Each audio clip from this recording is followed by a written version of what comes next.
Dalam catatan, Kiai As'ad hidup di zaman kolonialisme, sehingga banyak sekali pengalaman hidupnya bersinggungan langsung dengan para penjajah. Irama kehidupan yang keras membuat beliau tampil sebagai anak muda yang pemberani sekaligus sakti. Kiai Raden As'ad Syamsul Arifin secara garis keturunan memiliki leluhur yang sangat soleh, pejuang dan banyak memberi kemanfaatan. Dan yang istimewa, beliau memiliki peninggalan berupa lidi milik leluhurnya. Banyak orang yang ingin memiliki lidi tersebut termasuk para penjajah yakni bangsa Belanda. Alkisah suatu pagi di sebuah pasar di Madura, Kiai As'ad sedang membawa lidi itu. Ketika asik sedang berjalan di tengah pasar, ada seorang kompeni atau Belanda yang mengganggu Kiai As'ad. Belanda itu memaksa untuk mengambil lidi yang dipegang Kiai As'ad. Walau dipertahankan dengan susah payah, akhirnya berhasil diambil paksa. Kemudian setelah bersih tegang cukup lama, kesabaran Kiai As'ad muda sudah habis. Dengan nada keras beliau membentak dan menamparkan orang Belanda dan mengambil lidi itu. Jelas saja orang-orang yang berada di pasar saat itu menjadi heboh. Hal ini bukan karena ia berhasil mengambil benda warisan leluhurnya. Namun beliau meninggalkan orang Belanda tersebut bungkam seolah-olah dia tidak bisa bicara dan hanya berdiri mematung badannya tidak bisa digerakkan. Pejabat Madura kaget bukan kepalang. Semuanya mencari anak muda yang sempat bersih tegang di pasar tadi pagi. Sementara itu Kiai As'ad menghilang tidak diketahui keberadaannya. Melihat kondisi yang sedemikian genting, tak ada cara lain kecuali mendatangi ayahanda Kiai As'ad yakni Kiai Raden Ibrahim atau yang dikenal dengan nama Kiai Raden Syamsul Arifin.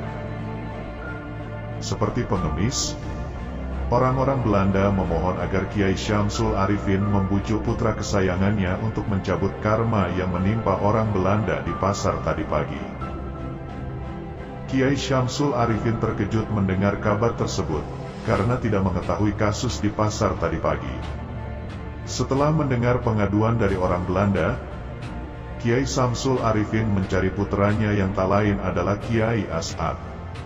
Kemudian meminta agar orang Belanda tadi dilepaskan kembali.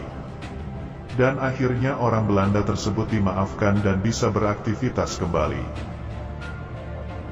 Bahkan kami pernah mendengar cerita dari guru kami. Konon ketika Sakera ingin mengadu ilmu kanuragan dengan Kiai As'ad, Sakera terkalahkan hanya menggunakan lidi milik leluhur Kiai As'ad.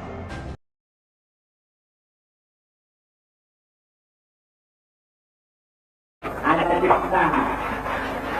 Sebenarnya cerita ini saya sendiri langsung mengerjakan. Mari dengarkan. Pada tahun 24, tahun 24 sebelum itu lahir, ini ada sejarah tambahan sedikit dan kali perlu ditambahkan. Saya pernah dipanggil oleh Habib Syekh Kiai Fadil Bangkalan, Kiai Muhammad Fadil Bangkalan. Waktu saya mondok di sana, beliau memanggil saya, As'ad, ini tongkat antara kamu berikan pada Haji Asy'ari.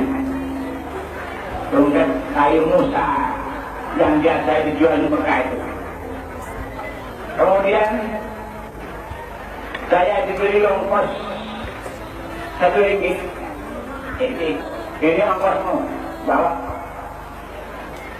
Pagi-pagi waktu akan saya mau berangkat, kita menagih RM1.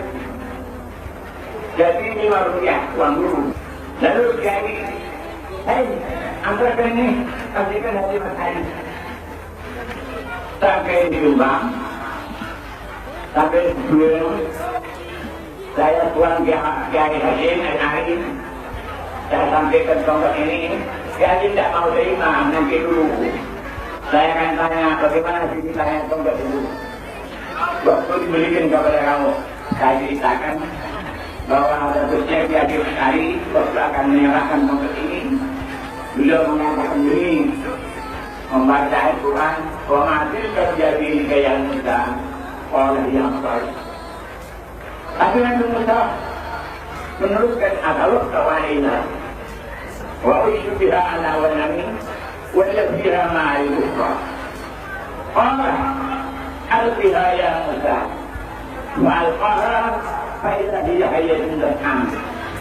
Qala khudha wa la takhaf san'iduha jibatan ula. Kemudian kita sudah hari menerima apa jawabnya hari ini. Kalau begini, ini orang mau berdikah ini, aku ingin terakhir memimpin umat Islam al-Sunnah. Demikianlah sepenggal kisah Kiai As'ad Syamsul Arifin semasa muda. Semoga kisah ini dapat menambah ilmu dan menambah ketakwaan kita kepada Allah Subhanahu wa Ta'ala. Ikuti terus channel kami, insya Allah akan ada banyak lagi kisah-kisah Islami untuk kita pelajari bersama.